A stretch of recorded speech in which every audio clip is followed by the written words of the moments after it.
तर उष्णतेच्या लाटेमुळे 600 कोंबड्यांचा मृत्यू झाल्याचं कळतंय। अंबासनमध्ये पोल्ट्री व्यवसायावर मोठं आर्थिक संकट ओढावलंय। वाढत्या तापमानामुळे पशुपक्ष्यांचे हाल वाढलेत। शेतकऱ्यांचं लाखो रुपयांचं मोठं नुकसान होतंय। प्रशासनानं तात्काळ पंचनामा करून मदत द्यावी अशी मागणी सध्या पशु उत्पादक व्यावसायिक करतात। उष्णतेपासून बचाव कार्याचे उपाय हे आता अपुरे ठरतायत। उष्णतेमुळे 600 कोंबड्या दगावल्याचं कळतंय। सलग उष्णतेमुळे अंबासनमध्ये 600 कोंबड्यांचा मृत्यू झाला। 10 वर्षात आम्हाला कधी एवढा उष्णतेचा फटका बसलेला नव्हता पोल्ट्रीला। या वर्षी वाढत्या उष्णतेमुळे आज 600 प्लस आमची मर झालेली आहे।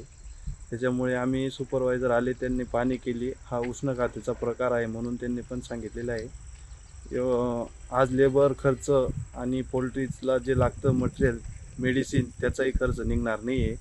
त्यामुळे यावर्षी जी बॅच टाकलेली आहे उष्णतेमुळे पूर्ण लॉसमध्ये गेलेले आहे आम्ही।